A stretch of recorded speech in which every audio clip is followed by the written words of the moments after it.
and thank you for joining Associated Black Charities Equity at Work. My name is Chrissy Thornton, and I am excited to be with you tonight. The mission of Associated Black Charities is to eliminate structural barriers and to advance long-term solutions that create new opportunities for African Americans to thrive. ABC acknowledges structural racism's effect on the racial wealth gap, workplace discrimination, health inequity, discrimination in housing policies and practices, educational inequality, and dehumanizing laws and policies. Using an equity framework as a convener and thought leader to end race-based barriers that impede African Americans from having an opportunity to succeed is at the heart of all of ABC's programmatic initiatives and at the heart of tonight's webinar offering. Tonight, we welcome you to Equity at Work, the costs of code switching. And I'd like to invite our panelists for tonight to join me on screen. Tonight, we will talk about code switching, which refers to the practice of a person changing the way they present themselves based on their surroundings or people with whom they're interacting. It's often a way to adapt to different social contexts and to show up in a way that's more in line with expectations. Often, members of underrepresented or marginalized groups will adjust their language, their behavior, and appearance to fit into the dominant culture. Sometimes this is to avoid validating negative stereotypes about their group or calling unwanted attention to themselves. When Black workers engage in this practice, though, it often includes navigating professional spaces while shifting their language, tone of voice, their dress, their hairstyling, nonverbal cues, pronunciation, their name, and more. It has been a long-standing strategy Black people have used to succeed in professional environments. But code switching can leave people feeling as if they're unacceptable, unprofessional, unpalatable, and undesirable as they are. It can create a pressure to conform and can lead to feelings of inauthenticity, self-doubt, and a loss of cultural identity. And I'm so excited to unpack all of this tonight with our phenomenal panelists. And so tonight, I would like to give our panelists an opportunity to introduce themselves, starting with Robin Murphy.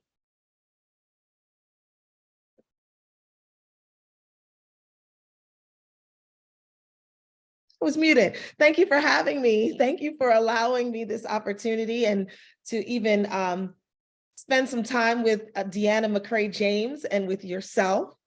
I'm excited to be here. I'm Robin Murphy, as you mentioned. I'm a communications and strategic partnerships expert. I work a lot in the space of equity, in equity messaging. But I will say that this is one topic that I feel equally that it has just been a personal life story and journey as well as a professional one. So thank you for having me on both of those fronts. Absolutely. We're so glad for you to join us. And Deanna, I'd like you to introduce yourself. And one of the things we said in the pre-production was code switching all day, every day. So I know you have a lot of experience as well. Please come off mute and introduce yourself. Good evening, Chrissy. Thank you for having me. And it's always good to be back with my friend, Robin Murphy. I also work in the communications space, primarily in federal communications, but I'm also an adjunct professor at a local community college teaching business communications as one of my courses. So this topic is very near and dear to my heart. As we spoke about in pre-production, I was code switching before I knew that I was code switching. So I think this conversation is extremely important. We are in, most of us are Gen Xers. We're in that space where we are sandwiched, where we have adult children, where we have parents who may be getting back into a certain workspace, and just being able to have these conversations in this quote unquote post-racial, post-pandemic world. I'm excited to be a part of it. Happy to share my experiences. And again, thank you for having me. Absolutely. So let's get started. Tonight, I'm hopeful on amongst our viewership, we have people who identify with the Black community as Black workers, and we also have people who we consider allies who have come and joined us to learn more about this topic. And this topic specifically as an obstacle that many Black people in the workforce have to navigate. And so tonight we ask that if you are viewing, that you are interacting with us, that you are using the Q&A to ask your questions, and we will be sure to address all questions, that you're using the chat box to lend your insights and to communicate with one another so that this is completely interactive conversation this evening. Let's talk about a little bit of facts. Okay, this says, according to a 2017 survey, and you say 2017, and that is because it is very difficult to quantify data around racial code switching. It's very complex, multifaceted, but according to a 2017 survey, conducted by the Center for Talent Innovation, 64% of Black professionals have reported having to code switch in their workplaces. Let me just ask you, how did that number hit you? It sounds low to me, just based on my own experience and probably my generation. Robin, how does that number sit with you? 64%. Yeah, I just think most code switching is unreported. Okay. It's just that simple, because I don't think I know a Black professional who has not in some way, shape, or form had to employ a method of code switching at some point in time. As Deanna said, she was code switching before she knew she was code switching. And I think it's so interesting to be a part of the global majority, but a minority in this country, or a part of a marginalized community. I don't think I realized how deep it was until watching my children code switch naturally at 8. And so it's innate, right? It's innate. And so it's almost like, it's like a special skill set, like certain animals that have an ability to become chameleons or physical chameleons in order to stay alive. It is very much along the same line. So I think hearing 64% just seems a little bit unrealistic. Okay. And Deanna, it says that code switching, specifically racial code switching, can manifest in different ways. It can show up as altering one's speech pattern or accent, your vocabulary and grammar, using different body language or gestures, adopting a different cultural identity or persona. It sounds like a major transition. What do you think about that? I think that's 100% accurate. I think that most, and this is of course a very large generalization, and I'm speaking as a Washington, D.C. native who was born and raised and has always been integrated into the Capitol Hill culture while living in, I'm going to say something that may hurt some people's feelings, PG County. I know it's gorgeous Prince George's now, but when I was growing up, it was PG County, and it was very desperate. There were clear differences. And so you just it became innate. You knew that when you crossed a certain line, when you went into a certain environment, that there were certain things that you just didn't do. You toned it down, and it was just inbred from childhood. Again, I can't emphasize enough how that's just what we did. You knew that when you went to work or when you were trying to get a job, you spoke the Queen's English, and that wasn't an offensive term to us. We didn't feel like someone was being mean to us or telling us to do something wrong. These are just the things that you learn. You learn that, as a Black person, you sort of lower your voice a little bit. You sort of bring it down. You smile a little bit more. You keep your hands down a little bit. You watch the neck movements.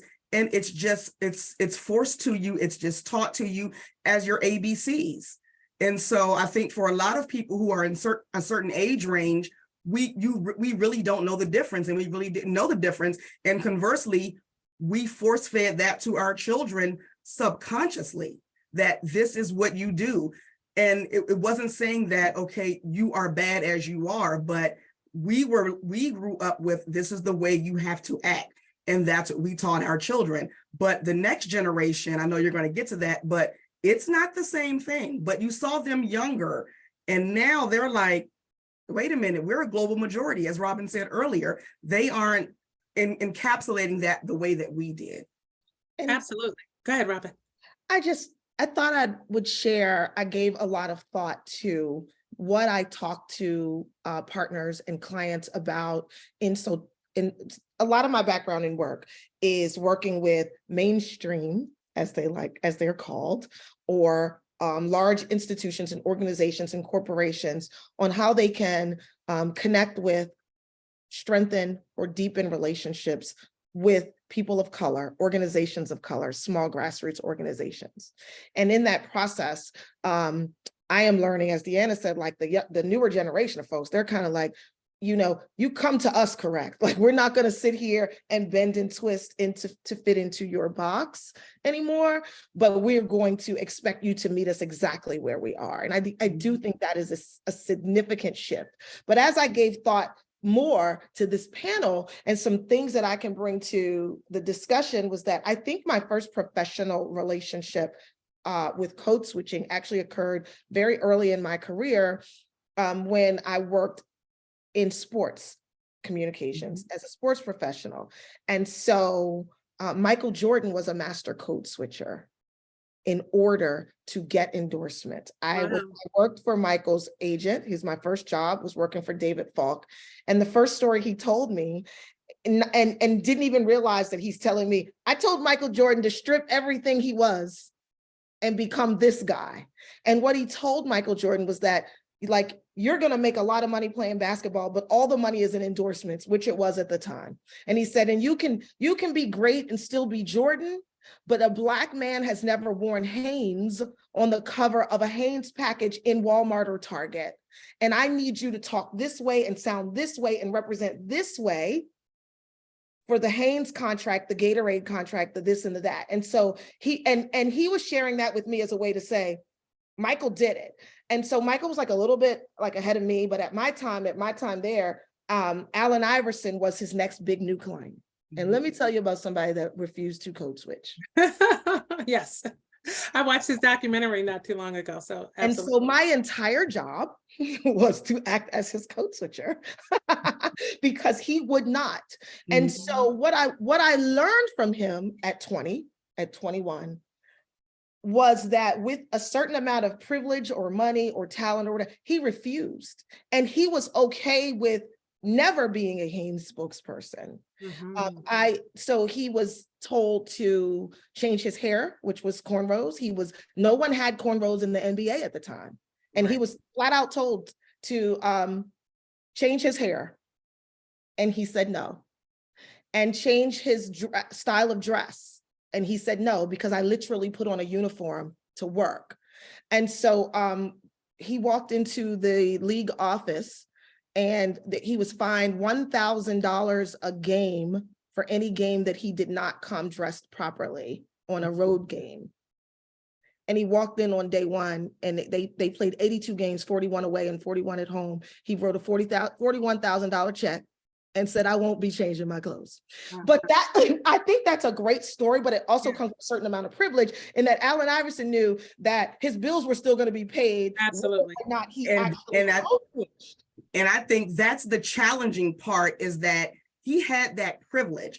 And many people do. And I certainly can look back at my 20-year-old self, many, many moons ago, and I would like to think that I would have had more fortitude then. But when you are a young person, when you are a single mother, when you are a person that has an abundance of student loans, and someone nudges you, because it's always a gentle nudge. I was never outwardly criticized for anything, but it was always well, the DC colors are this, or, most of the assistants and admin assistants don't normally speak up as much as in meetings. Or when they do, they always preface it with this. So these things were constantly being shoved in my ear. And I'm sure, I'm not a hard read. I'm a pretty aggressive type A, go-getter, hard fact, confident in myself kind of person. And so the emotional toll that I think that took on me that I didn't realize so much later is I swallowed myself, and I would come home in the evening so angry because I was not allowed to feel like I was being me. But you had a decision. Do I stand in my truth? Do I stick up for what I know to be me, or do I get my paycheck? And I think that's the conversation that we need to make the majority have, is not only are you force feeding someone into a behavior, but all of the trickle down that is doing to a person, to a younger person, to a recent college graduate, to someone who may not have gone to college, but has the expertise. So, that's really where my focus has been, and part of my position now, I've been, really honored in my new role that I have, 50% of my job is working with interns, selecting interns to come to my agency, selecting interns to come and do research. And I always try to think when I'm looking at them, when I'm interviewing, when I'm listening to them, when I'm writing up proposals, what would I have wanted at that age? How would I have wanted to be seen? How would I, I would want to be able to come and be my true self. And, again, this new generation, their authentic selves, they have 26 different characters.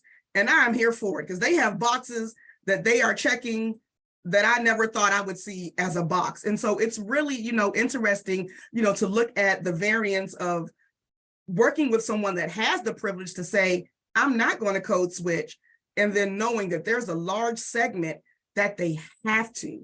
And how do we get them comfortable? How do we change the environment so that they don't have to? So one of the things I would like to lift tonight is the factors that influenced the racial code switching phenomenon in the first place, which include not just race and ethnicity, but also socioeconomic status, which we'll talk about, education, and exposure to other communities and cultural contexts. When we look at what are the key factors that have contributed in the past for Black people to code switch or feel like they should or need to code switch, we know that they are rooted in racism and discrimination and structural inequities that are longstanding, specifically in workplaces.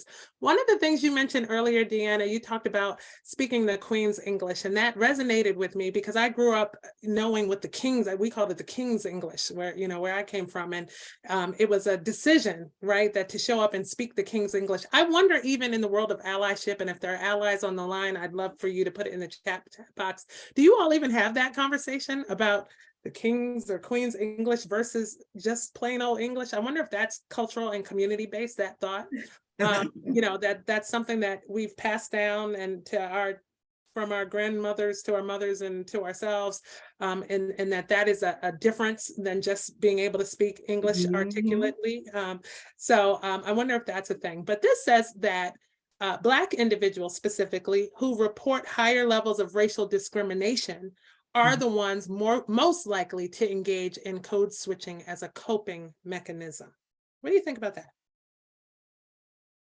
Using code switching to cope with racial. There's some validity in that. Again, I think one of the things that has stuck out to me as I've gotten older, and I've, gone different places and have met people from all over. When you grow up in this area, the DC, Baltimore area, you're not really a minority. I mean, that because you are Black, African-American, they tell you you're a minority, but you can get along very well in this area and see people and work with people and deal with people that look like you all the time. Shout out to Forestville High School. I went to a high school that was 98.9% Black students. Wow.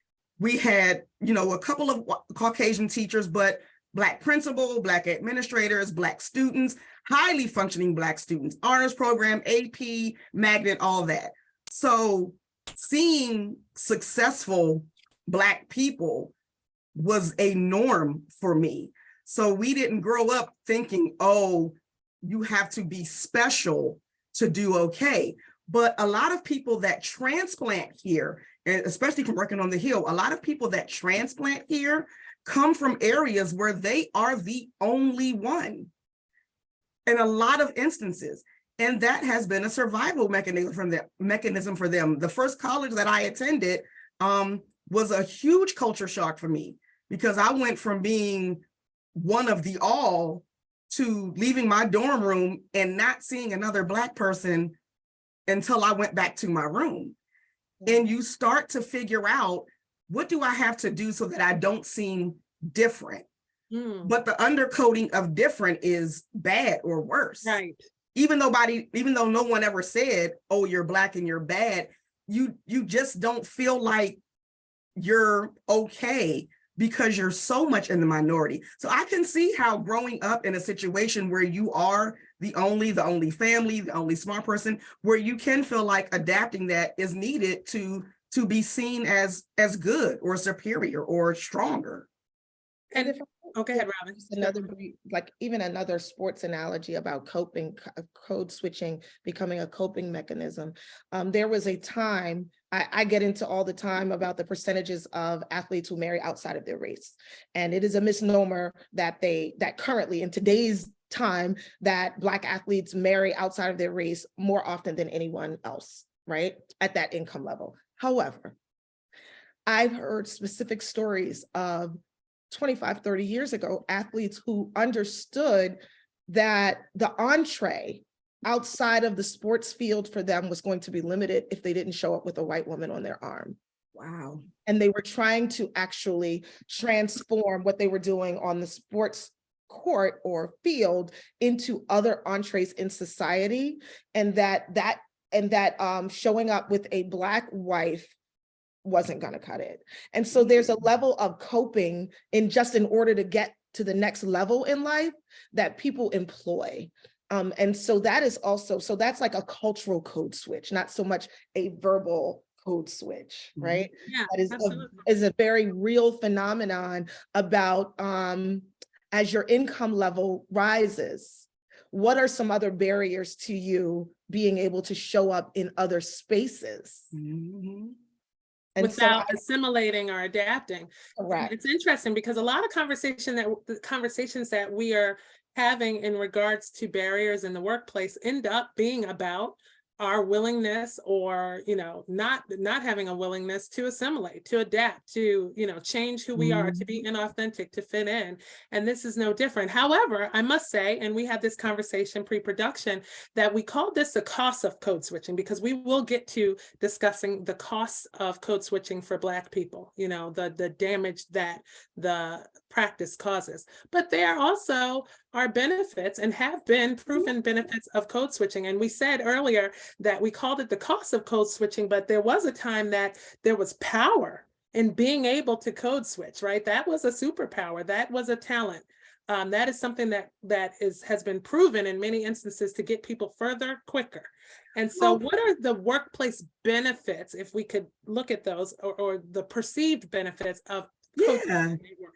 And that's what I was going to say is, again, I was code switching before it was called code switching. So I think on one hand, you can sort of look at the beginning of that word and how it's been used in various contexts. I can, speak from my perspective.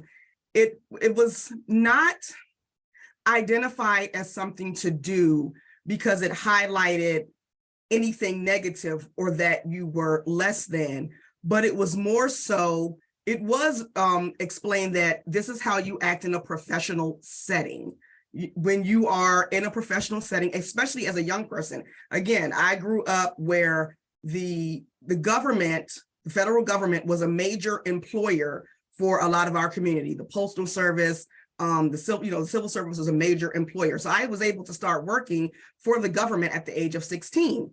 And it was explained that when you go to this office and you're dealing with this caliber of person, that you don't speak to the manager of the office, you don't speak to the vice president of the division the same way you talk to your girlfriends and your high school friends while you're sitting on the stoop or while you're walking down the street. And that is a very valid point. Again, I have a 25-year-old. And I often have to tell him, please don't talk to me like one of your little friends. When you speak to me, I need a subject verb agreement. I need a complete sentence. I need words that can actually be spelled and not made out of acronyms. So speak to me in a way where we can have a dialogue, where we can discourse. And so, some may say that's intercultural code switching, but it's a time and a place for everything. And so I have found that being able to navigate those different spaces at work have been beneficial, because if you look at it, if you take out just the Black and white, you look at the intergenerational differences. I wouldn't talk to my mother and her peers the same way I talk to my peers versus the same way I talk to my son's peers. There are certain things that each culture has that's unique to them. And I would not assume that someone from Venezuela understands what I mean when I say she's invited to the cookout. So it's being aware of those types of things and being able to fit in the space. So I think it does have some benefit. So is that code switching or is that professionalism? And who determines? That's the question. Right. Okay. That's the Well, question. I'll take it a step further, and as long as we, which I know we do a good job of in this room, is acknowledging where power is and what power balance looks like, right? And so I think that some of the benefits or to code switching is that as you are advancing in your career, acknowledging that the power structure sits with white folk mostly. A lot of times people who hold the power want to advance people who they see something of themselves in. People that you don't relate to, you tend to keep in a box. And so part of code switching for the benefit is to find a commonality with the power structure holder.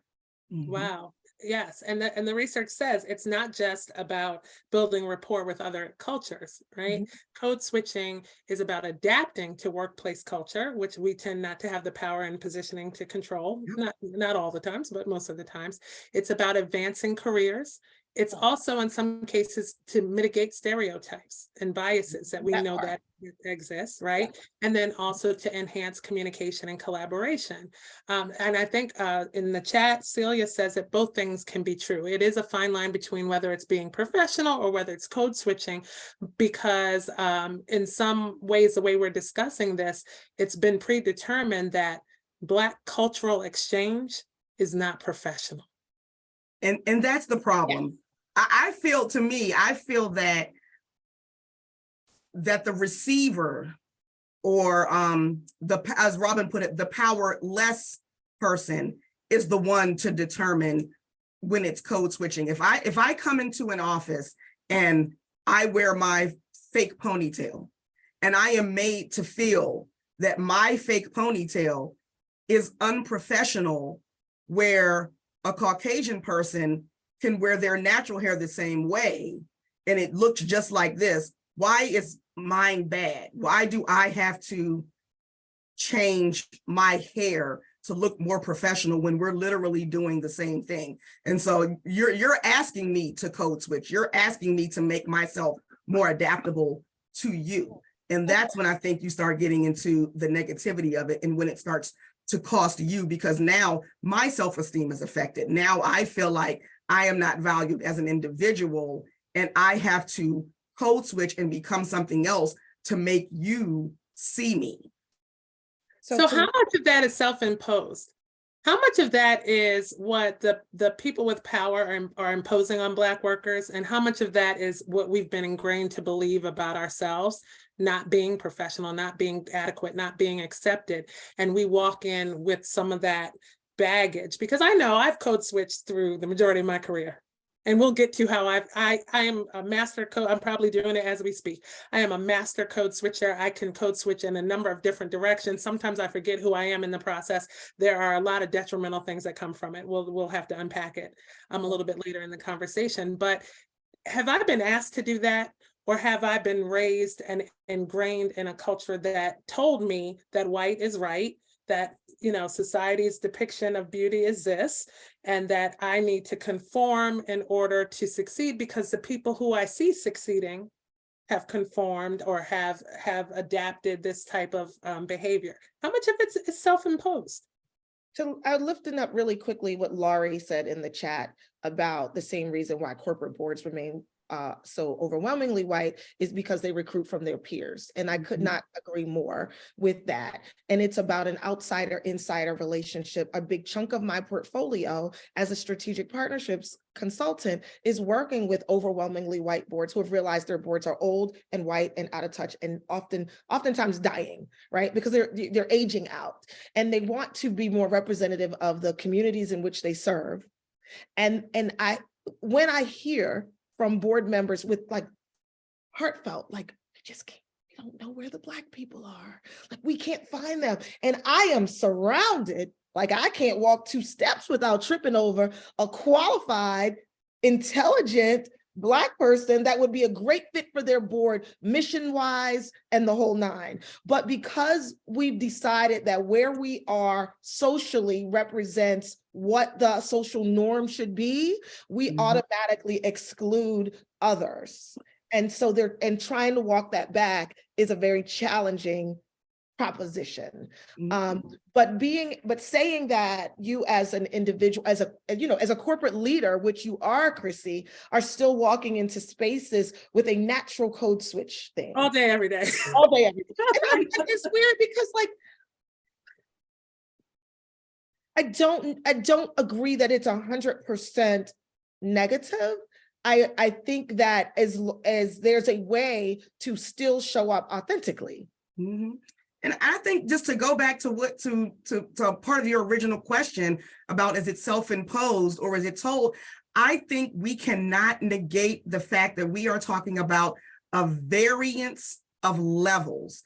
You're talking about a wide range on the socioeconomic spectrum. You're talking about a wide range on the educational spectrum, and you're talking about a wide range of people who have a diverse system of support around them.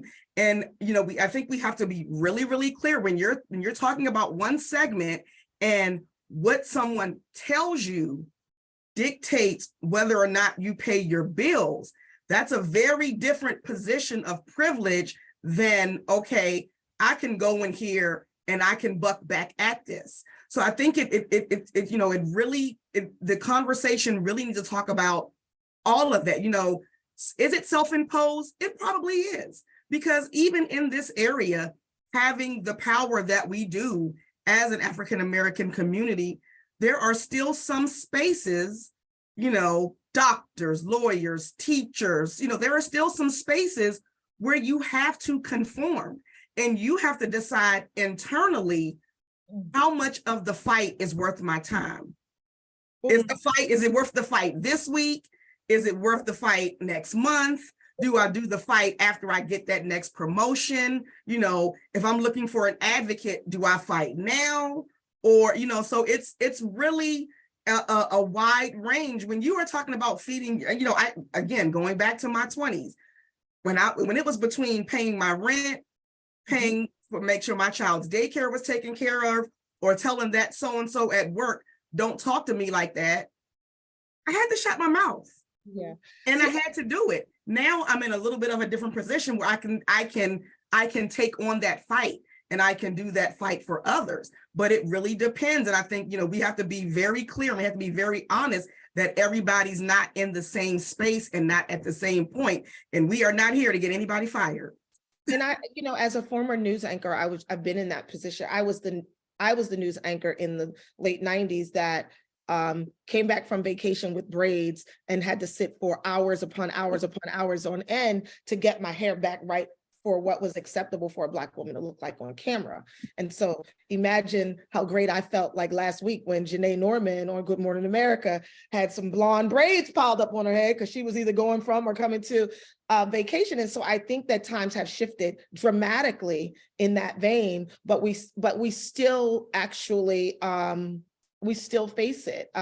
Name code switching as well. And I don't know if you're going to get to that. Yes. I worked with a doctor who I met her as a doctor. We became friends, and she was known as Kaj, K-A-J, which if you looked at on a resume could look to be a name that was not Black, but potentially Indian, which is acceptable as a doctor, or something else, right? And she was told that in medical school, I didn't find out her name was Khadijah until we were like 5 years into our friendship. And her real name was Khadijah, which was told, you're not getting into medical school. You're not going to get a residency. You're not going to get, yes. And so she went professionally as Kaj until she was over 40, had her own practice, and was like, I'm going to hang my shingle out and it's going to say Khadijah. And right. so, that goes back to coming with a level of privilege, because she had proved herself as Kaj. Right. Yeah. As a child, I hated my name. I hated my name because I never knew another Black Deanna. And my mother's watching, she's gonna be like, but I hated my name because there was never another Black Deanna. And at one point, then people would not say my name right. I have been Dana, Deanna, Danana, Diana. There's no I anywhere in there. I have been everything but Deanna many times. And I was so upset. I was like, why would you give me this white name? I don't like my name. And she was like, well, I named you after someone I went to college with. She went to a HBCU. And I was like, At one point, I had even made the A in my name capital because you remember LaKeisha, and I wanted it to be more Black. And I was like, if they can see the capital A, then they'll know it's Deanna. But as I got older, and I was like, wait a minute, this is a pretty cool, non-conformative, very, multi-racial name. And it started to work in my favor because when people saw the resume and then they got the interviewee and they were like, oh, Deanna, okay, this is not what I was expecting. So it worked in my benefit, but I had that self-doubt. No one ever said, oh, your name is white or right. It was all me. Right. It was all me. I did that to myself at 10. So, there is sometimes where it's ingrained, where you feel it, it's just, and I think it's so individual and it's so many things that go into it. So I'm going to open up the floor to talk a little bit about lived experience, and then we'll take some questions from the Q&A. I just want to remind the viewing audience, if you're intending for your comments to be seen by everyone, make sure you're hitting so that they can be seen by everyone. We have some great interaction in the participant chat box. And as we're talking about our lived experience, feel free to use the chat section to talk about yours as well. It really is based in experience and background. And as I listen to you, Deanna, talk about your upbringing and your, cultural immersion in this beautiful Black, society and community, my upbringing was not like that. And so when I say that I code switch and I do it really well, I've had the opportunity to not know anything different than the need to do that for most of my life. I will be glad when we get down to the guidance and the support and to help people navigate this, because it's something that I very transparently still deal with. I grew up around white people. Predominantly white people. I went to a high school with 1,600 people and only 33 people identified as people of color. And I left that environment and attended Morgan State University, which was cultural whirlwind for me. I had never, when I got to Baltimore and Morgan, I had never had a white teacher. I had never had a Black teacher, a Black principal, a Black lunch lady, a Black school bus driver, or anything else, and then moved into the city of Baltimore. And so when you have those kind of diatribes of existence, you learn to kind of navigate where you are. And so we are going to talk about intracultural code switching as well, because I code switch in all directions very frequently through socioeconomic status, through what, geography. I've learned to code switch so much that you really do lose yourself in that. And so my lived experience is that I have built a career predominantly in white spaces. I have code switched to be toned down and to be less aggressive and to show up in specific ways. I have code switched to be more acceptable to the Black community. In some ways, I'm doing that now. And, in all of it, you lose identity. It's harmful, it's damaging, but then you kind of don't know when to show up which way. What are some examples, and maybe just give one each, of a time where you have code switched knowingly and you've done so because you felt like you needed to or had to? My entire career. Again, I'm from the area, but I knew very early on that, even though I didn't end up doing it, I used to want to be a foreign service officer. One of my aunts, my mother's older sister, worked in, I'm going to get it wrong, not defense intelligence, but she worked overseas and she ended up living overseas. And so from that, I really, began to get really interested in different cultures and figuring out what I wanted to do and how could I live overseas. And so I was in middle school, like right around the advent of when cable became a thing. So when CNN was really just boring news all day. And I just I used to read the encyclopedias. I was a little bit of a cool geek, but read encyclopedias. And so I wanted to be a foreign service officer. Well, that was assumed to be a very white field. You just didn't know people of color who did that. And so I knew that I wanted to get in a space that was going to be predominantly white. and I was going to have to speak a certain way. I was going to have to act a certain way. I was going to have to look a certain way. You know, the nails had to come off. The hair had to be very demure. The suits had to be black, gray, and blue. And so I did that for the bulk of my career. And because I wanted to be seen as so professional, and I had a break in my collegiate studies, so I was fighting two fronts. Because I had to be, I wanted to be seen as such a professional, I never made friends at work. I went to work to work. So I didn't go to lunch with people. I didn't hang out with people. I didn't do the coffee thing. And so I really feel like, as much as I thought I was helping myself by being so professional, I wasn't doing the soft skill things, as a good friend who's watching told me that you needed to have. So I didn't have conversations with people. So as Robin was saying, I wasn't in the circle because I was so straightforward. And my version of code switching was being very proper, being very white, being very ladylike, and it cost me. I would get passed over for promotions or passed over for different things, and it was because they didn't know me. So the code switching hurt me until I finally found someone that was willing to give me a little advice and take me under their wing and begin to develop a different relationship. But it code switching in the beginning did not work out well for me. And it was very hard for me because, as I said earlier, I went home angry because I was having miserable days because I wasn't enjoying myself. Yes. And it was all self-imposed.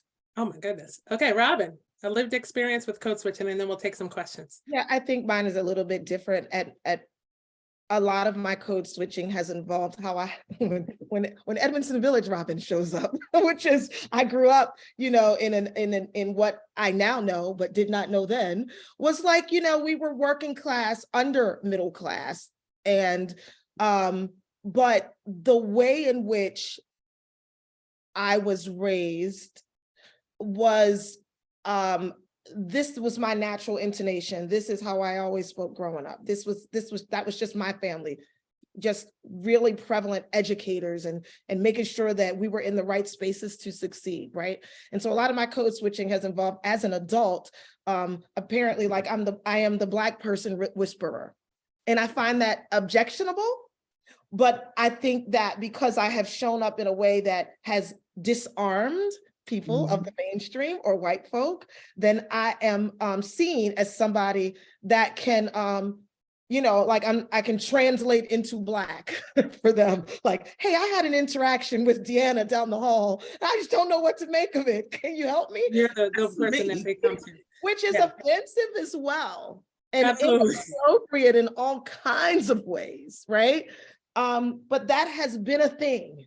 And so it has taken me, the other ways that I have had to code switch, Chrissy, I think is for another forum, which is, as a Black woman who has always looked the way I look my whole life, I've had to tone down the types of things I wear. Oh, no, we're going to talk about that tonight. And I'd love to do that.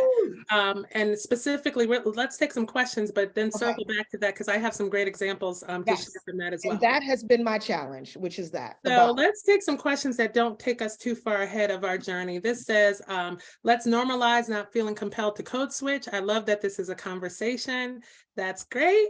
It says, we're going to talk about that later. Curious if the panel has thoughts on white people starting to code switch recently. Any thoughts on that? So is that code switching or is that cultural appropriation? Like, because it's I think Robin hit on something very important earlier. I don't know if you are in the position of power if you code switch. I feel like code switch is to match the majority or to match the power structure. Culture. So it's just like how Black people can't be racist and we can discriminate racist, but we can't, we don't have the power. I think we can be prejudiced. I don't know if Black people can be racist, but that's a webinar for another day. Okay. This question says, have some Black people taken code switching too far? I don't think there's an answer to that. I think a lot of this stuff is very individual. We're doing a lot of generalization, but I think it's very individual, to use a bad cliche, but at the end of the day, you have to protect, support, and grow yourself. And only you know what that looks like. You know, again, I'm very lucky right now. I've worked very hard. I've done a lot to get to where I am. And I know that there are still times when I get into rooms that I will need to code switch, but I'm at such a level that I may not have to go as hard as I may have had to in another position. I think some people who have gone too far, at that point, I don't think it's code switching. I agree. And I was just about to say, it's also important that we acknowledge and understand that everyone's lived experiences don't match ours. And there are people who I don't relate to who look like me, or as the elders say, all of my skin folk ain't my kinfolk. Is that it? Like, so I don't expect everyone to come to the table with my same lived experiences. Mhm. And I've met people who have my same skin tone, who I do not relate to whatsoever, and they ain't code switching. That's just literally who they are, which is really bizarre, but okay. Or who they want to be. Yeah, And that's their choice. Clarence Thomas is not code switching at all. He don't have a switch. It's not a switch. It I is. didn't want to call any names. It But they put his name in the chat, so it's okay. I We- know. Yeah. So he's not. He absolutely is not code switching. He is. There are a lot of other issues going on, but none of them are code switching. So this question says, and then we'll save some questions for later. Have you had to mentor younger professionals where the topic comes up? And if so, how have you approached it or addressed it? For younger, no, the topic has not come up. These young people, I'm here for them. They are not coming with any cut cards. They are self-confident. They are self-aware. And they are okay showing up as themselves. And more importantly, they are okay with some opportunities passing them by. You know, again, I think some of this stuff is really generational. You know, I'm a child of boomers, a grandchild of a grandmother who, had a third grade education, another one who worked really hard and started our family legacy. And, every generation has taught and has passed things on. And, we're the Gen Xers. You have to be the first one in and the last one out. You have to be willing to work for nothing. You have to go in there and show them that you can do anything. You have to go in there and prove that they should keep you and they really want to be here. And this Gen Z, Zennial, iPad, whatever generation they are now, they are like, look, I'm not coming in here and doing all your grunt work just because that's what y'all did 30 years ago. I'm willing to work, but I should be paid fairly. I should be able to have a life. It's just not the same. But they also have grown up since they were 5, 6, 7 years old, having friends in India and Australia and talking to people. So their scope is different. It's a lot bigger. So it's a lot bigger. Maybe you can contribute to this thought in the chat. It says, yes, young people are self-aware and unapologetic, but are they progressing in their professions? Wow. I think that the pendulum will swing back. There are young people along varying degrees. I do agree with Deanna. I am so here for people who are willing to be authentic and less concerned with the cost of it than I am. But there is something there. And I think we all know where there is something there, where potentially, 5 or 10 years from now, we'll see how it all shakes out. Yeah. But I do agree that they are unapologetically, but by and large. And so I have a lot of staff people that are between first job, second job out of college, right? And some of them have a combination of the work ethic of a Gen Xer and before, and the voice. And I think that's where that's the space. Some have the voice, and they are, I say this, okay, refusing to code switch is either an act of defiance, bravery, or privilege. Mm-hmm. refusing to code switch typically will fall in one of those three buckets. You're either being defiant, you're being brave, or you're able to do it out of a level of privilege. And I think that the best way is a combination of those first two. Like you can be brave and defiant. You don't have to, code switch. My mother-in-law, I have a 12-year-old daughter. And the other day, my mother-in-law was like, she's so smart and she talks white. And that was a compliment. Those were two compliments. Like, right. But that's that old school thinking. That's that old school. Yeah. And my daughter later was like, why grandma think I talk white? And I was trying to explain to her that her generation equates that with the fact that she thinks you're eloquent. Mm-hmm. And well, she speaks well. Yes. Yeah. Well, let me ask this, and then let's move on to some of our other topics. As we're talking about Gen Z, these young people that are showing up unapologetically. Tawana wrote in the chat that they lack balance, which I agree with. I have a different lens as a hiring manager of having to deal with all of this authenticity. It's a lot, but we'll talk about that for another day. But the question is, do Black Gen Zers have the same privilege to show up in the ways that their generation is showing up? Because I'm still telling my 16-year-old son, don't forget, son, you're Black. I'm still communicating some, yes, be authentic, but don't forget you don't necessarily have the same privilege. Well, okay, so counterparts. But I think you can take that back to something that we keep repeating. There's professional and then there's authentic. I love and that. So I look, full disclosure, Robin and I know each other. We've known each other for a very long time. We came into an organization together. So our sons have pretty much had some of the same instruction, some of the same courses, some of the same experiences, some of the same values taught. And I think that for my son, especially, my son, HU, shout out to Howard University. They got my money. He's HU, class of 2020. And that's one of the things that it was so interesting to see him grow into that is he's like, I have to be myself. I am a Black man. I am from a certain area. I am a football player. So I do have a natural aggression. I am these things and I shouldn't have to not be these things when I go to work. But he also knows when you go to work, because of where he works, you wear slacks and a shirt and nice shoes.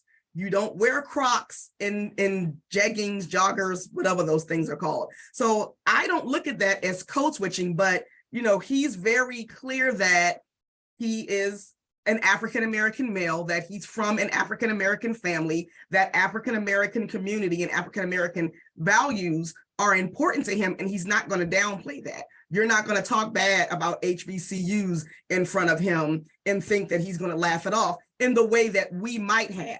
I would have been like, oh, he's not doing that. He's standing in his unapologetic and he's unapologetic about it. So, I think that's, I think that's where we get into that gray area and not blurring code switching, authenticity and professionalism. Yes. Well, let's talk a little bit about the costs of code switching for Black people. We've all acknowledged that we've all done it. Many people in the chat and the Q&A have acknowledged that they have been navigating this as an obstacle. Some of us, like I have shared, have said, it's easy to lose yourself and kind of forget how you show up. And then we'll circle back around to dress and some of the other ways we show up.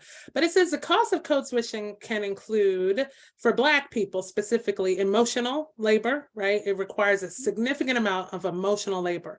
Let's stop there, as individuals need to constantly monitor and adjust their behavior, speech, and appearance. Let's stop right here, to fit into different social contexts. This can be draining and stressful. Amen. Amen.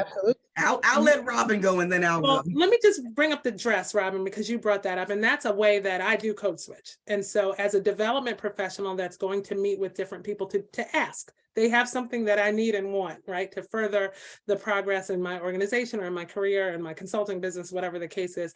When I tell you I have it down to a science, Chevelle is in the background and is probably hanging her head, because I have it down to a science. I wear a specific thing when I meet with a white man. If he's older, it's different. I wear something different for a white woman. If she's older, it's different. I wear something different with a Black woman. A Black man, it's completely different. I show up, I change my tone of voice, what I have on. The heel on my shoe is different. The color lipstick I'm wearing is different, and I have it down to a science. And it is infuriating and draining, but in my estimation, it has been successful. What is the emotional labor and the stress, and how draining is it for Black people to code switch? Yeah, I don't know any white women that wake up and have to give it that much thought.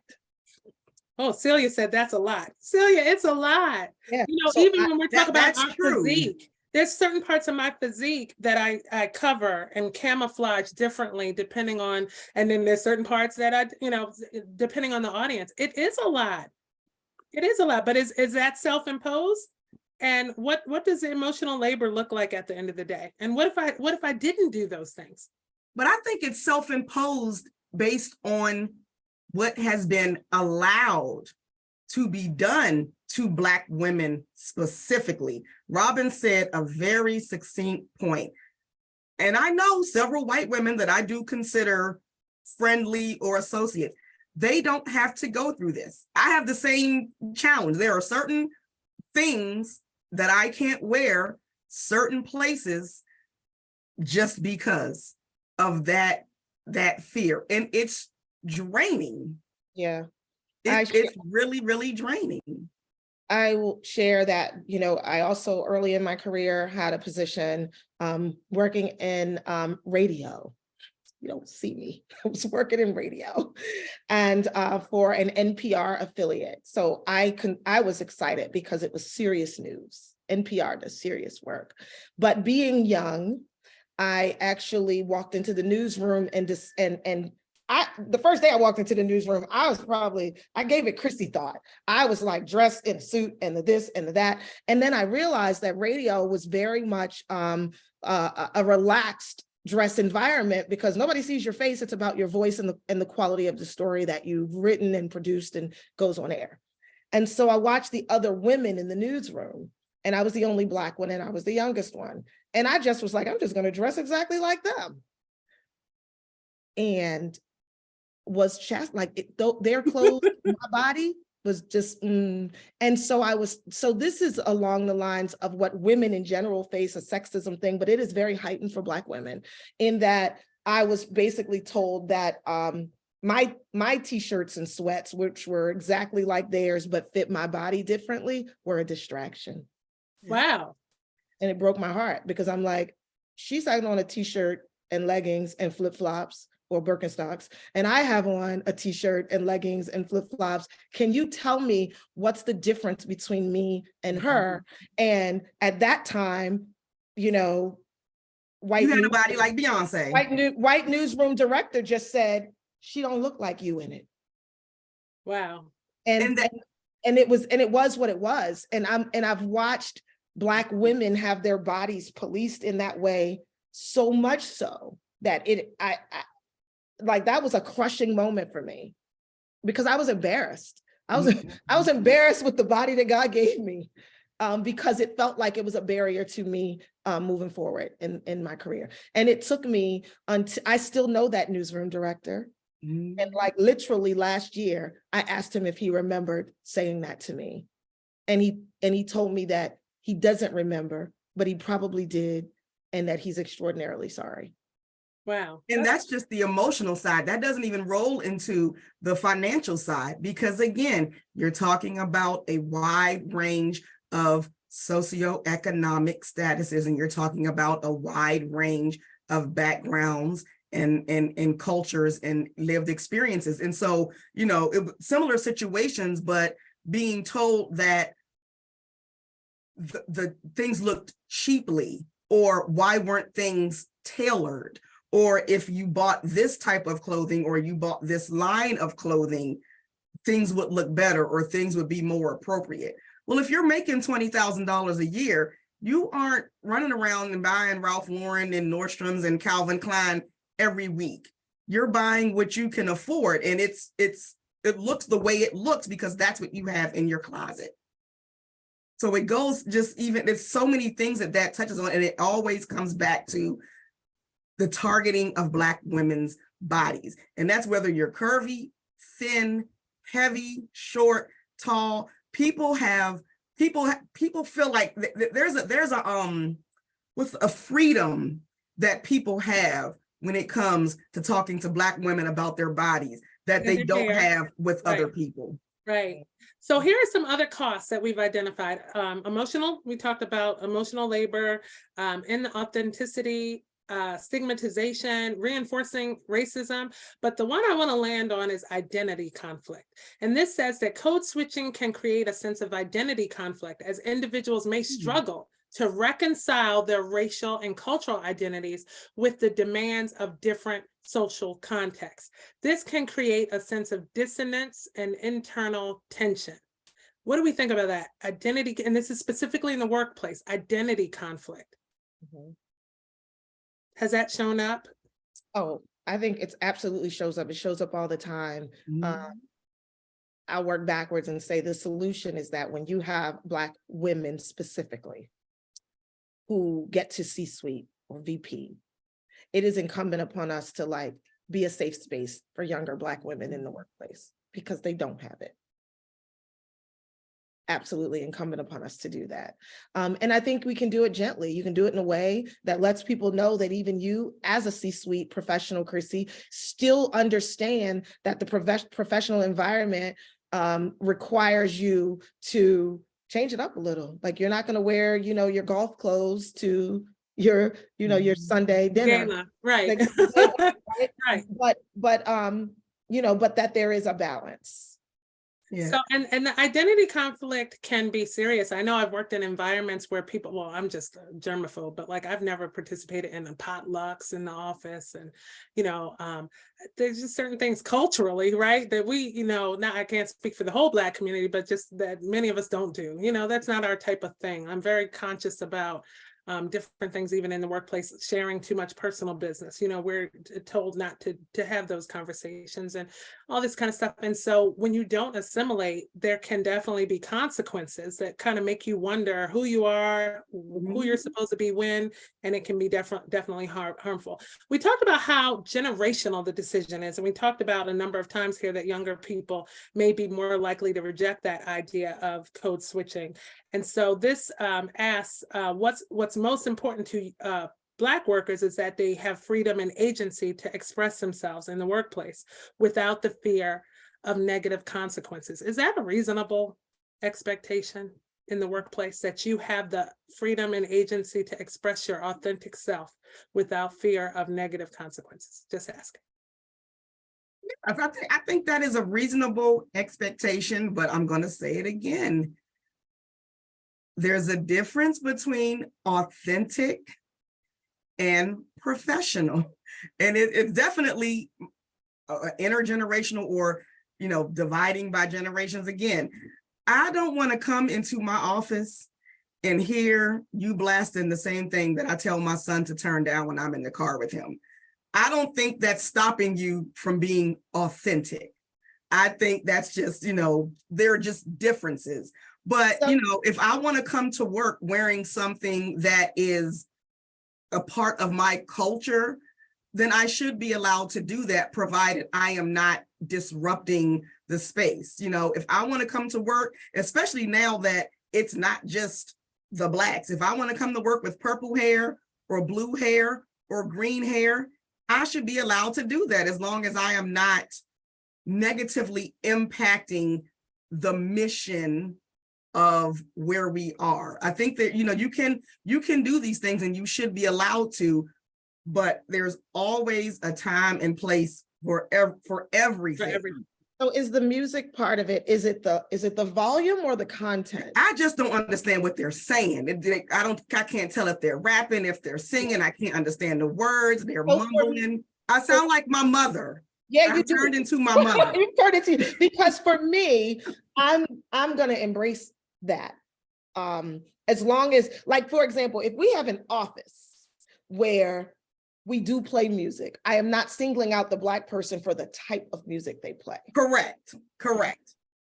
I want them to be able to like play it, just play their Just music. not at 5,000 decibels. Just I'm a middle-aged woman now. All right, so we're going to go on to this very interesting topic, and then afterwards we're going to go straight into what Black workers can do to navigate the decision to code switch or not to in the workplace, and then hit the questions in the Q&A box with our remaining time. So this question says, and many people have referenced it, what about code switching within the Black community? And this says, while code switching is often discussed in the context of Black people adapting to white cultural norms, Black people may also have to code switch to fit into their own communities, and that is common. It talks about vernacular, it talks about accent and use of slang and dialect. It talks about the power dynamics of social hierarchies as far as education and socioeconomic status. What do we think about being Black worker already needing or feeling the need to maybe code switch in the workplace to become part of the dominant culture, but then also being called upon by your own Black comrades, peers, family members, and community to code switch to fit into their expectations as well? Is that a thing? Absolutely. That's been a thing since migration. That's been a thing. And it again, Robin stated it perfectly. It really goes back to the power. You know, you have South coming North, you have the North going West, you have those who are first gen navigating into a space where they're only with, you know, C-suite. I think that's intercultural code switching has always been a thing. Yeah. Or intra-cultural. Absolutely. It's, you know, I again, when you watch the world through your children's eyes, it can become eye-opening because you are an observer. And so I've watched my extraordinarily privileged 12-year-old who goes to a PWI in 6th grade. I've watched her level up her street cred when she's with her cousins. And that is her code switch, because the other is her norm. Right. Right. Right. So that is her code switch. And it's an interesting dynamic to actually have to watch, and to want her to be authentic with her, as authentic with her family as I expect her to be in school.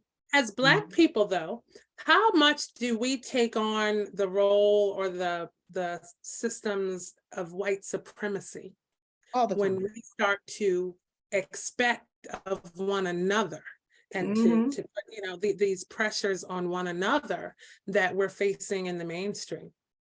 So my husband is never code switches. I might see some chuckles in the chat because a lot of you guys know he does not code switch. And so I found, and like he was lucky enough in his chosen career early on, to not be in an environment that required him to code switch, right? And was successful. So by the time he got like 35 and he's moving into other arenas, I used to do this thing where we would be in mixed company, where's the power structure? And he would use AAVE all the time because that's his natural, you know, cadence and his natural style. And this is a guy with 2 degrees and me as a wife. And so, but he does not code switch. I found myself like translating for him as well. And then I decided, no, I'm just gonna let people catch on because he's a smart guy. And he even though I, you know, may feel that he's bringing his authentic self to the table. There's no code switching involved. There's a high amount of AAVE going on. There's a lot. He's also Southern from Baltimore. But so all that, and I used to be like, yeah, what he say? I would find myself in a gentle explaining way, for him. repeating stuff he said. And then I was like, you know what? I'm not doing that anymore. You're either going to get this guy or you're not, because I need you to lean in too. And I'm allowed people to lean into him as well. And so I know I am no longer the Jason whisperer in those settings, because he shows up authentically. And I have to allow that to be. And so I'll say, as we move into some of the ways that we can help people navigate and mitigate the obstacles that racism have created with the need to code switch, that as the Black community on this webinar today, one thing that we can do is we can commit to being a little bit more conscious of our setting expectations of people to not show up authentically in our own communities, because I think as we want to change and to remove obstacles from the dominant, imposed on us by the dominant culture, then we can also take some responsibility, because it's hard. I will tell you, it is hard to have to code switch and not find safety into your own community, specifically when there's no safety outside of it either. And so I think that's something that we can work on. Let's talk about these tips and guidance, and then let's hit the Q&A box. This says, what can Black workers do to navigate the decision to code switch in the workplace? The first thing is to assess the cultural norms of the workplace. Black workers can observe and analyze the cultural norms of their workplace to determine the degree of code switching that may be necessary to succeed. This includes observing how people interact with one another, language, communication styles used in meetings and emails, and the degree of formality or informality in the workplace. What do you think?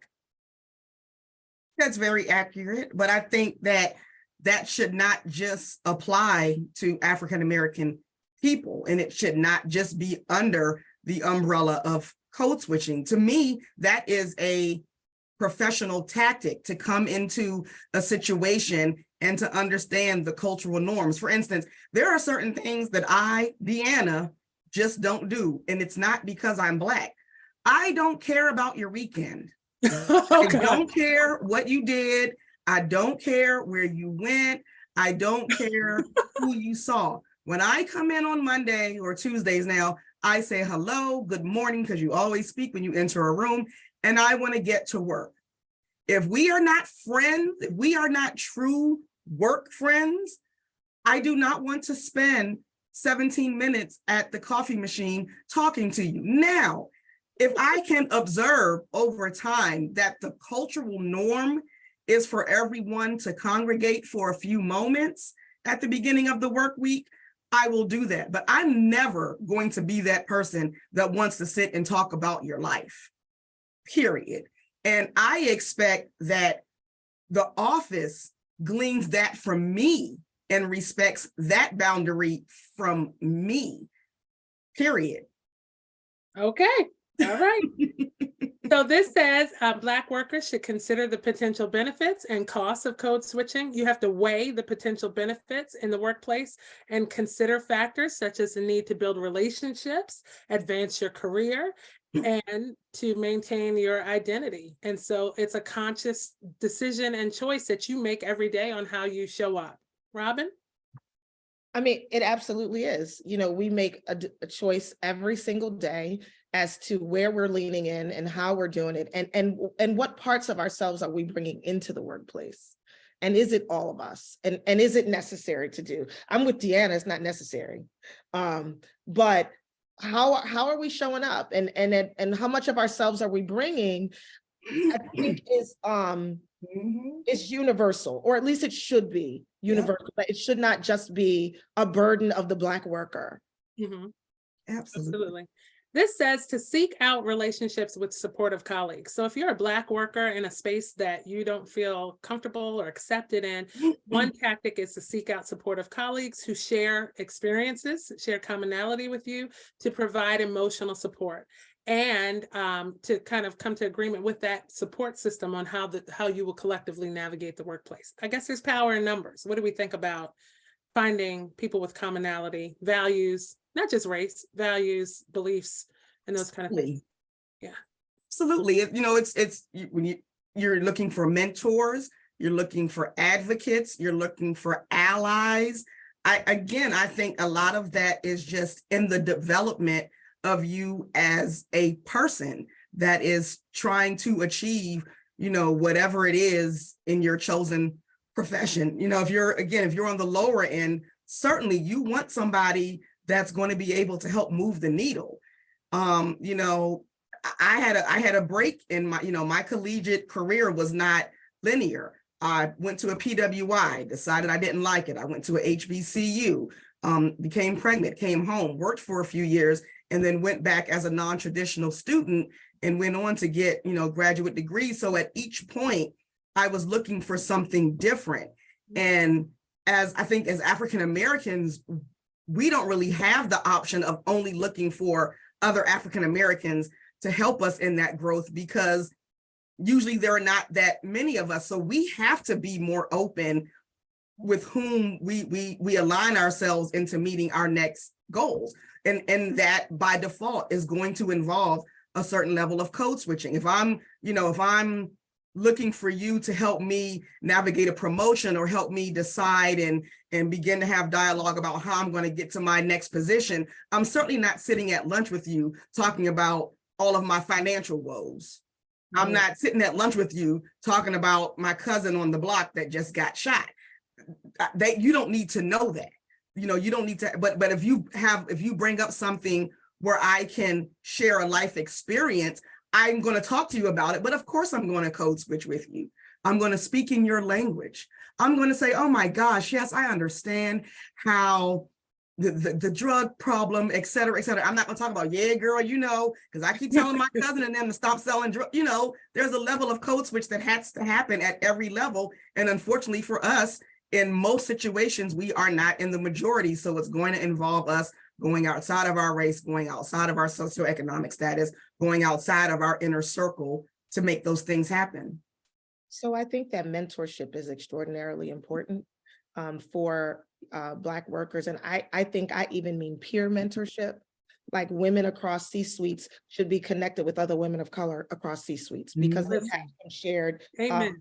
Amen to that. They will have some shared identity concerns and issues that aren't necessarily the same as someone else. I also think that that's peer-to-peer mentorship is important, but I think that just as important also is, like I said before, the mentorship of a more seasoned professional to a younger professional in sharing with them some sort of successes in workspaces. I think that those things are really, really, really important, to have for all of us to have. So I think that as it pertains to code switching, I want to make sure that I think affinity spaces are important in workspaces. Yes. So I think that if you can leverage affinity spaces and peer-to-peer mentorship, and then also linear mentorship, I think that those are some things that will help you navigate the uncomfortable space that code switching puts a lot of us in. Absolutely. So just two more pieces of advice to navigate. The first is, if you're going to code switch, develop a personal code switching strategy.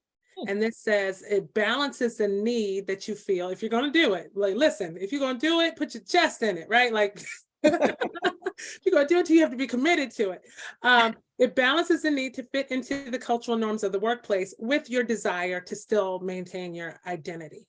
And I think that is a great first step for someone who is a serial code switcher, to take, some station of an ownership of my own station, to be able to step into doing it in a strategic way, but not feeling the need to do it at all times. What do you think about having a strategy? If you're going to do it well, plan it out, make it make sense, be authentic. Like, you got to believe it. If you're going to code switch, you can't go in playing a part, wearing a mask, right? You have to go in and believe that this is how you're approaching the situation. What do you think about that? Or are you two just in a space where it's like, we're not code switching anymore, we've moved on, it's 2023? Yeah, I'm not sure if I could answer that, because again, it was taught to me and it was shown to me as professionalism. It was not, the word code switching was not in my brain until well into my 30s. So the strategy was to be successful. But see, I always understood it to be code switching for me because I knew that what I was being asked to do, Was even different. without words, was different than what my white counterparts Yes, were asked to very do true. to be successful in the workplace. So I always understood it to be more than just professionalism. Right. But I'm gonna I give knew that you- I was getting it because I was Black, but I don't think I made that level of connection. I knew that I was being told that because I was Black, but I didn't. My caveat to that today is that I do not code switch in my professional setting at all anymore, but that's privilege. That is privilege. But I code switch in social circumstances very often and very frequently. I think that many of us will acknowledge that when I have not just as many, but I have quite a few white girlfriends that I consider to be authentic friends, and couple friends. But the safety and the ways in which I can relax when I'm in a space of all Black friends and women friends is different. And so I do code switch in mixed company in social settings, less in my professional world now, but understanding that it's still, I don't think that my white friends code switch to be around me. Maybe they do. I Not don't at know. all. Yeah, Agreed. not at all. Agreed. Yeah. I will So the definitely last- agree with that. I definitely hold back in certain social situations, depending on the group or depending on the situation. And that's definitely a code switch that it just happens automatically. Sure. The last piece of advice is rooted in activism, as our advice usually is, which is to advocate for inclusive workplace practices and spaces. This says that Black workers can advocate for more inclusive workplace practices that value diversity and support the expression of different cultural identities and communication styles. This may involve working with HR or management to develop diversity and inclusion policies or mentoring programs for Black employees or those like employee resource groups, those affinity spaces for Black people to be more successful. Let's look at these questions as we just have a few minutes left and see if there are some that we have not addressed. So we talked about intra-racial code switching. This says that we talked a number of times about the idea of being professional and acting professionally versus the concept of code switching. And this says, code switching, can it just be speaking to an audience in a language or at a level that they understand, regardless of race? Is that the same as code switching, or we think that's something different? I think that's a little different. I think it's a little different. To me, again, when I hear code switching, I hear a concerted effort to really hide your true self. This statement says code switching has led to discrimination and workplace mistreatment, and this person is 56 years old, and it says that it has been detrimental. This says if you are brought up a certain way to respond to certain situations, it is what and how you know to respond from the white world. How is that code switching? So this is like we talked about, you know, Justice Thomas and other people who maybe it isn't code switching. If that's who you are, right? Those are the. Yep. But like you said, it's the way that you were brought up. If you're brought up in a way where you've had to do something to maintain your survival or to interact in that group, and then you go to a new group, it kind of is code switching because you're making such a radical change. Now that can eventually become your norm, or you can continue to have those that binary lifestyle. But you know, you think if you're looking at it here, if you're a Black person in this area and you're going to an environment where you're the only Black, yes, I used to do it. You find yourself saying things like, oh my gosh, like, yeah, really? I would never do that in my regular everyday life, but you do it to fit in. I think if that's what you've always done, then you're not code switching. But if you are making a concerted effort to do things that you feel like is the white culture or seem white, then to me, that's code switching. I don't sit around going, oh my gosh, yeah. Okay. Oh my, absolutely. That's code switching to me. And that's what I would used to do because I wanted them to feel like she's not threatening. She gets us. Aggressive, right? She's part of the, she understands us versus me just being myself and them trying to understand me. Yeah. So here's an answer to an earlier question. It says, white person here. No, there was no discussion of proper English in my household. She also says that in her youth, when she used slang, she was accused of talking Black, and it never occurred to her that slang had a race. Well, I saw that comment, and as somebody who went to Forestville and had a lot of friends at Suitland, I understand what she meant. That was the way the area spoke. That was very PG. This says, very PG. Looking for perspective regarding Black people who make you code switch to meet them where they are. Oh, now that's interesting. To an earlier point, it isn't racism because Black people can't be racist by definition, but is it a form of anti-Blackness? To not meet, I wish I understood the question a little more. I'm curious to hear everyone's perspective regarding Black people making you code switch to meet them where they are. So this is that intraracial code switch. Is it a form of anti-Blackness? Which means that they're not, we spoke before about the Black community holding, not being as accepting and embracing of Black people, however they show up. Well, I think it's important to highlight this. Let's be very clear. Black people, African Americans are not a monolith. So, again, using myself as an example, the Southeast DC, PG, born and bred. When I moved up to this area, to the Baltimore area, you would have thought, and we used to always joke about this in high school, for Baltimore and DC PG to be 30 minutes away, you would think that they are on the opposite sides of the world. They are so different until you take the time to really just hang out or interact or meet. And you're like, we're saying the same thing. We're just saying it a different way. So I think that, I don't know if you would consider that code switching or if you would consider that making someone meet you, but it's more about, finding the commonality and having an understanding. My best friend that I met in college is from Boston. And for years, I would always tell her, I cannot understand you. What are you saying? Because of the way they don't say their R's. And I'm like, and she's speaking her natural dialect, her natural, conversation tone.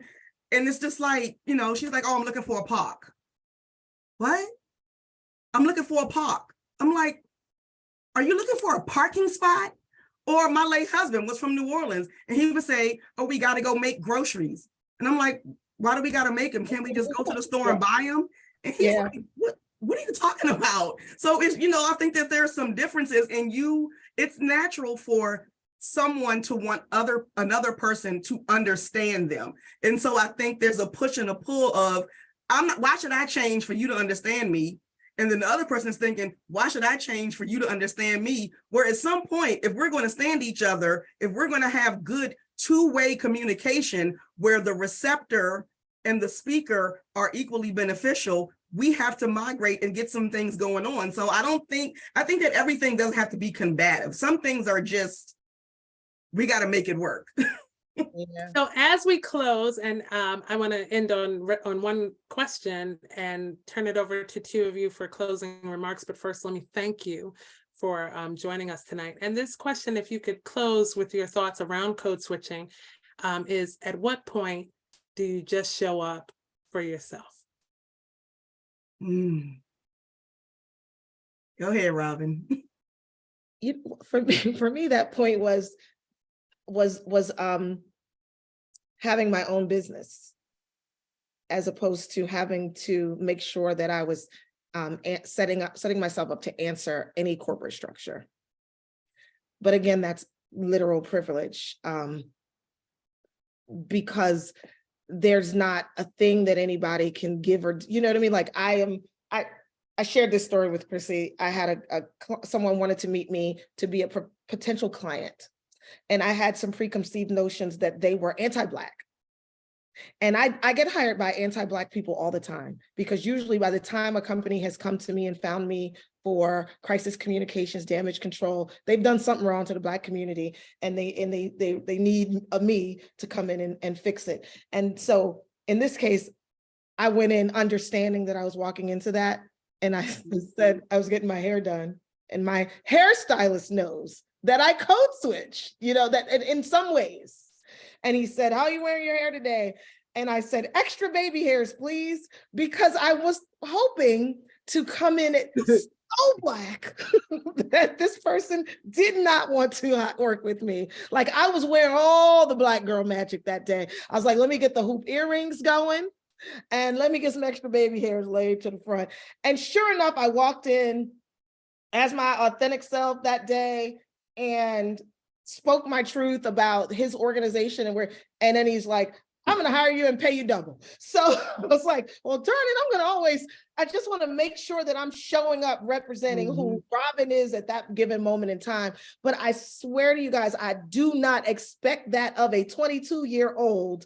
I do not think that they're going, because they're going to go home and that client, they're not going to get the client. They're going to flick the light switch up and the lights aren't going to come on. Right. So you have bills to pay. I think you can do it when you are at that point. Personally, it was, I had gotten to a space where I had completed my graduate degrees. I knew that I had the financial well-being to be okay.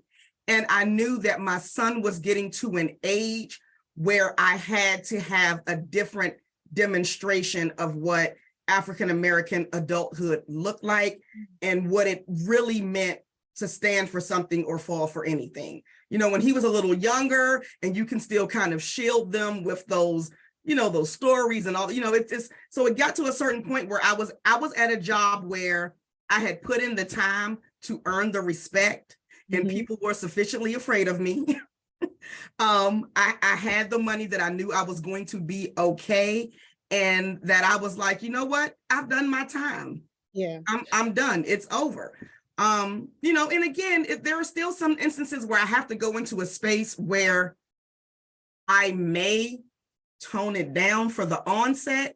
And then there's sometimes that I know I'm walking into a space and I'm like, they getting all of this because I don't want any problems from the beginning. I want you to know, and you have to read the room. And I think that just comes with the level of maturity, that comes with the level of growth, that comes with a level of the circle that you build. It comes with the level of privilege, because you number one is taking care of home and taking care of you and your family. And anything that's a detriment to that, it goes back to, when is it worth the fight? And do you have the time, the energy, and money for the fight? But Chrissy, ultimately, I think it's navigable at this point. I think that the ways in which I had to code switch, and that Deanna describes, and that I talk about people before, like my years had to describe. I think that some of us have successfully taken the burden off of the generation coming behind us. I really hope so. To have to do it. That's a great sentiment to end on tonight. I really think it's navigable. Thank you, ladies. Thank you so much for your expertise and your insight and participating. Our Associated Black Charities. Thank you for having me. Very grateful for both of you. And let me just say thank you all for joining us tonight. Our very next Equity at Work webinar will take place at the last Tuesday. We'll be back to our regular time Tuesday of the month, which is May 30th next month. And our topic will be recognizing and responding to microaggressions. And so we are excited to have you join us for that. Thank you again, ABC. Appreciate you, and we will see you soon. Good night. Good night. Thank you.